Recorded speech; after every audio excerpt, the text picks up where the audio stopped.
আপনাদেরকে সুসংবাদ দিচ্ছি, আল্লাহর ওলিদের জবান থেকে শুনে এবং বিভিন্ন হাদিস গ্রন্থ, হাদিস সমূহ রিসার্চ করে যেটা বুঝছি, ইমাম মাহদী আলাইহিস সালাম আসার সময় খুব নিকটবর্তী হয়ে গেছে। আসার আগে যতগুলি আলামত প্রকাশ হওয়ার কথা সব প্রকাশ হয়ে গেছে। ইমাম মাহদী আলাইহিস সালাম প্রকাশ হওয়ার পূর্বে যত আলামত প্রকাশ হওয়ার কথা সব প্রকাশ হয়ে গেছে। প্রকাশ্যে মানুষ মদ্যপান করছে কিনা, প্রকাশ্যে নারীরা নৃত্য করছে, নাচ গান করছে, বিয়ের অনুষ্ঠান, গায়ে হলুদ অনুষ্ঠান বা কনসার্টের মধ্যে নারী শিল্পীরা নৃত্য নাচ গান করছে কিনা, মানুষ মদ পান করছে, এটার নাম পাল্টিয়ে বিয়ার, কত কিছু নাম দিয়েছে, নামও তো জানি না, অনেক ভাবে ইয়াবা, মানুষ মাদকাসক্ত হচ্ছে। এই যে আল্লাহ রাসূল বলছে এটা কিয়ামতের একটা আলামত। পিতা মাতার কথা সন্তানরা শুনবে না, এটা কি দেখছেন কিনা? এখন পিতা মাতার অনুগত সন্তানরা হবে না, এবং প্রত্যেক স্বামী তাদের স্ত্রীর ইশারা ইঙ্গিতে চলবে, এটাও দেখা যাচ্ছে কিনা? মা বাবার কথা গুরুত্ব দেয় না, স্ত্রীর কথা গুরুত্ব দিয়ে চলে, এটা দেখা যাচ্ছে কিনা? সংসারের প্রত্যেকটা মানুষের কর্তা হবে নারী, মানে নারীরাই সংসার চালাবে, পুরুষ নামে মাত্র কর্তা থাকবে, এটা দেখা যাচ্ছে কিনা? এগুলো কিন্তু বিভিন্ন হাদিস থেকে প্রমাণিত। মুসলমানদেরকে মূর্খ বলবে, এটাও তো দেখা যাচ্ছে। আপনারা দেখছেন কিনা যে অনেকেই বলে আগের বাপ দাদারা কোরআন হাদিস বুঝতো না, ইসলাম জানতো না, আমরা বেশি জানি, আগের তারা মূর্খ ছিল, বলে কিনা ভাই? এটাও আমরা কিন্তু দেখা যাচ্ছে। সুদ এবং ঘুষের ব্যাপক প্রচলন হবে, এটা ইমাম মাহদী আলাইহিস সালাম আসার আগে ঘটনাগুলি ঘটবে। আপনারা বলেন এখন সুদ ঘুষের ব্যাপক প্রচলন হচ্ছে কিনা? জোরে বলেন, হচ্ছে কিনা? মানুষ প্রকাশ্যে গালাগালি, নৃত্য, নিজের মাল নিজের কাছে সেফলি রাখতে পারবে না, জোর করে মানুষ নিয়ে যাবে, মানে ছিনতাইকারীর সংখ্যা বাড়ছে কিনা? আল্লাহ রাসূল সাল্লাল্লাহু আলাইহি সাল্লাম বলেছেন এগুলি কিয়ামতের আলামত। ইমাম মাহদী আলাইহিস সালাম আসার আগে এগুলি সবগুলি হবে। যে মসজিদগুলি কারুকার্যমণ্ডিত হবে, কিন্তু মুসল্লি ওরকম তাকওয়াওয়ালা হবে না। মসজিদ হবে বিশাল সুন্দর, গেট বিশাল সুন্দর, অনেক বড় দামি মসজিদ, মুসল্লিও হবে, কিন্তু মুসল্লির মনে আল্লাহ রাসূলের মহব্বত, বলেন না কেন, যাচ্ছে কিনা? এজন্য আপনাদের বলবো, ইমাম মাহদী আলাইহিস সালাম প্রকাশের পূর্বে যতগুলি আলামত প্রকাশ হওয়ার কথা সব প্রকাশ হয়ে গেছে। এখন জাস্ট একটু আনুষ্ঠানিকতা হবে। আনুষ্ঠানিকতা হলো ভারতবর্ষে গন্ডগোলটা শুরু হবে কাশ্মীর দিয়ে। শাহ নিয়ামতুল্লাহ কাশ্মীরি রহমতুল্লাহ ভবিষ্যৎবাণী অনুযায়ী কাশ্মীরের মধ্যে একটা ঝামেলা হবে, মুসলমান আর বিধর্মী। এই ঝামেলার পরে মুসলমানদের বিরুদ্ধে বিধর্মীরা এমন ভাবে আগ্রাসন চালাবে, গোটা ভারতবর্ষ ওই বিধর্মীদের আন্ধারে নিয়ে যাবে, মানে হিন্দুরা দখল করে নেবে গোটা ভারতবর্ষ, মানে শুধু ইন্ডিয়া না, বাংলাদেশ, ভারত, পাকিস্তান, শ্রীলঙ্কা, ভুটান, মালদ্বীপ, সব পুরা ভারতবর্ষ, আগের যে ভারতবর্ষ পুরাটাই হিন্দুরা দখল করবে। এটা শাহ নিয়ামতুল্লাহ কাশ্মীরের ভবিষ্যৎবাণী। তার কিছুটা নিদর্শন আপনারা দেখতে পাচ্ছেন। আমি সব কথা ভেঙে চুরে বলতে পারছি না, কারণ বলাটাও আমাদের জন্য এখন নিরাপদ না। গোটা ভারতবর্ষ নিয়ন্ত্রণে গেলে ওই আফগানিস্তান থেকে কিছু কালো পাগড়িওয়ালা লোক আসবে। শাহ নিয়ামতুল্লাহ কাশ্মীরের কথা, আফগানিস্তান এবং পাকিস্তান দুই দেশের থেকে কিছু কালো পাগড়িওয়ালা মুজাহিদ, এক হাতে তরবারি আর এক হাতে তসবিহ, এরা মুজাহিদ বাহিনীরা আসবে ভারতবর্ষে। তারা গোটা ভারতবর্ষ আবার দখল করবে, মুসলমানদের আন্ডারে নিয়ে যাবে। এটা আমার কথা নয়, শাহ নিয়ামতুল্লাহ কাশ্মীরের কথা। ভারতবর্ষ মুসলমানরা যখন আবার অল্প সময়ের মধ্যে দখল করে নিবে, কারণ হলো বিধর্মী যে জাতি হোক তারা ভীতু হয়, আর মুমিনরা সাহসী হয়, কারণ তারা আল্লাহ ছাড়া কাউকে ভয় করে না, ঠিক না? এই পাগড়িওয়ালাদের ভয়ে আমেরিকা পর্যন্ত অস্ত্র ফালায় পালাইছে, পাগড়িওয়ালাদের ভয়ে ভারত কাঁপা শুরু করছে। এরা আবার এদিকে আসে কিনা মনে আসেনি হুজুর? এই জন্য পাগড়িওয়ালারা আবার গোটা ভারতবর্ষ মুসলমানদের আন্ডারে নিবে। তখন ইয়াহুদ, নাসারা, বেদিন যত আছে সমস্ত বেদিন এক হয়ে যাবে, আর শুধু মুসলমান এক হবে। মুসলমান থাকবে অল্প, আর গোটা বিশ্বের সমস্ত অমুসলিমরা এক হয়ে যাবে। সব ধর্মের অমুসলিমরা এক হবে, আর শুধু মুসলমানরা আলাদা থাকবে। ওই হবে তৃতীয় বিশ্বযুদ্ধ। তৃতীয় বিশ্বযুদ্ধ ইউক্রেন রাশিয়া দিয়ে হবে না, ধর্ম নিয়ে হবে। ধর্ম, ইসলাম বনাম অমুসলিম, এই দুইটা নিয়ে যুদ্ধ হবে। মুসলমান এক দল আর অমুসলিমরা আরেক দল। তখন মুসলমানদেরকে মারতে মারতে সারা পৃথিবীতে মুসলমান মেরে ফেলবে। মুসলমান মারতে মারতে এমন অবস্থা করবে, মুসলমানকে কচু কাটার মতো কাটবে, মুসলমান মেরে ফিনিশ করে দিবে, সারা পৃথিবী থেকে মুসলমানদের মারবে। এরপরে কিছু মুসলমান সাপ যেমন সারাদিন খাবার খেয়ে গর্তের দিকে সন্ধ্যার বেলায় ফিরে যায়, সারা পৃথিবী থেকে মুসলমানরা মদিনা শরীফের দিকে ফিরে যাবে। ওখানে গিয়ে মুসলমানরা জড়ো হবে, আর বিভিন্ন জায়গায় মুসলমানরা আত্মগোপন করে থাকবে, নিজেদের মতো করে নিজের জান রক্ষা করে থাকবে। তখন ইমাম মাহদী আলাইহিস সালাম প্রকাশ হবে। ইমাম মাহদী আলাইহিস সালাম তিনি মদিনা শরীফের পূর্ব দিকে পাহাড় পর্বত বেষ্টিত একটা নিরবিচ্ছিন্ন এলাকা, যেখানে আধুনিকতার কোনো ছোঁয়া নেই, ওখানে ওনার জন্ম হবে। ওনার নাম হবে মুহাম্মদ, ওনার বাবার নাম হবে আব্দুল্লাহ, ওনার মায়ের নাম হবে আমেনা। উনি খাতুনে জান্নাত হযরতে ফাতেমার বংশধর হবে, উনি কুরাইশ বংশের হবে, তিনি নবীর বংশের হবে।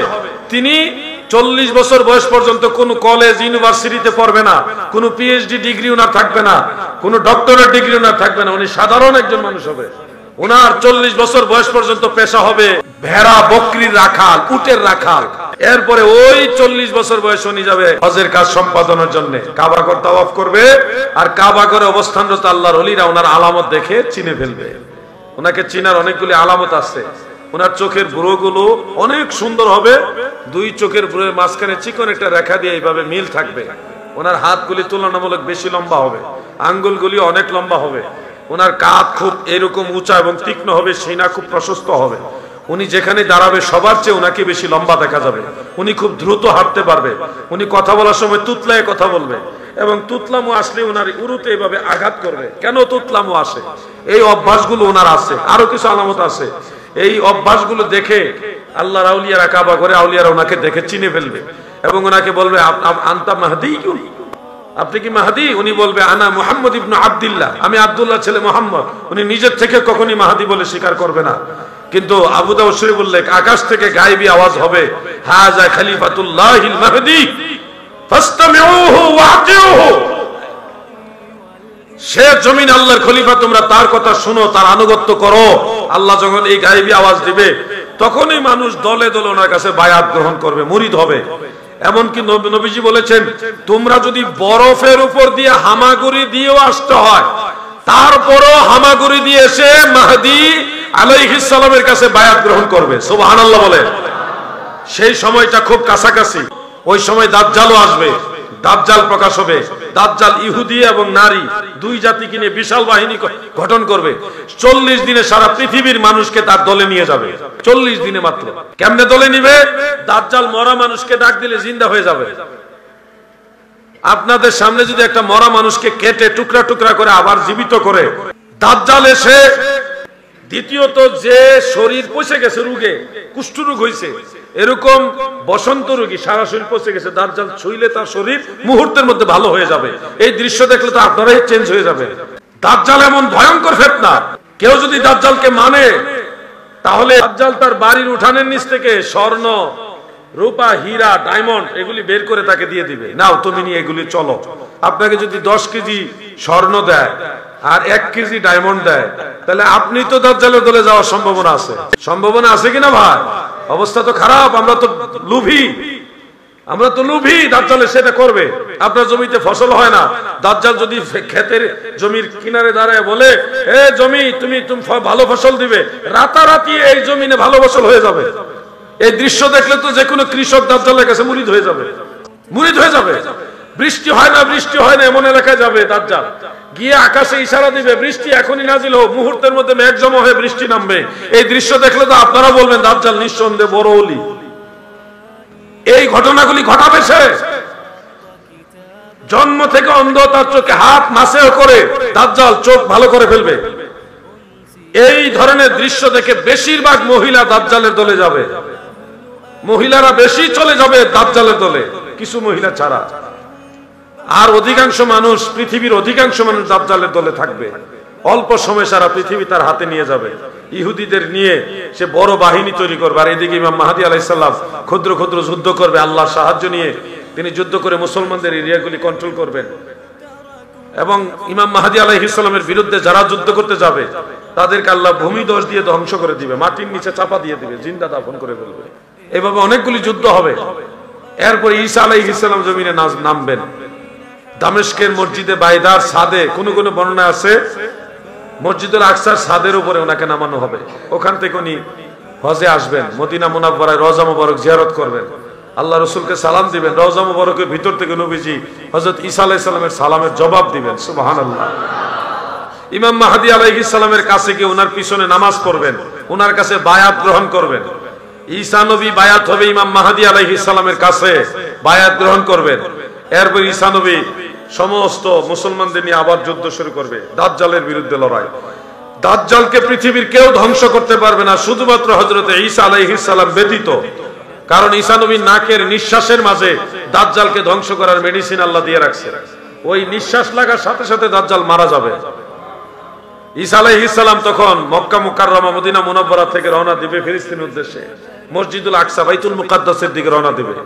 ওখানে যাওয়ার সংবাদ যখন পাবে দাজ্জাল তার বাহিনী নিয়ে, বিশাল বাহিনী নিয়ে রেডি হবে। যখন সংবাদ পাবে ঈসা ইবনে মারইয়াম আসতেছে, তখন সে পালানো শুরু করবে। তার বাহিনী থইয়া চিফ অফ কমান্ড সে যদি পলায়, দাজ্জাল যখন শুনবে ঈসা নবী আসতেছে, এমনি দৌড় দিব দৌড়ায়া বাঁচার জন্য। ঈসা নবী তাকে তরবারি দিয়ে দৌড়াইতে দৌড়াইতে বাইতুল মুকাদ্দাসের এদিকে একটা গেটের কাছে গিয়ে তাকে ধরবে এবং তাকে ওখানে নিঃশ্বাস দিয়ে নিহত করবে এবং তরবারি দ্বারা কাটবে। এইভাবে দাজ্জালকে ধ্বংস করা হবে এবং গোটা পৃথিবী মুসলমানরা শাসন করবে। খুব শীঘ্রই ঘটনাগুলি ঘটবে। জানি না আল্লাহ তাআলা এটা কি আমাদের দেখাবে কিনা, তবে আমার কাছে মনে হয় আল্লাহ তাআলা চাইলে আলামতে বোঝা যায় আমরা হায়াতে এটা দেখে যাওয়ার সম্ভাবনা আছে। মুসলমানদের মায়ের সবে মাত্র শুরু হয়েছে, আরো মায়ের খাইবেন। মায়ের খাওয়ার ডরে আবার মুসলমানই তো ছেড়ে দেন, মায়ের খাওয়ার ডরে আবার যদি নামাজ ছেড়ে দেন তাহলে তো আপনারা আগেই গেলেন গা ফেলিয়া, আগেই ফেল। আপনারা যদি সংঘবদ্ধ থাকেন আল্লাহ আপনাদের সাহায্য করবে।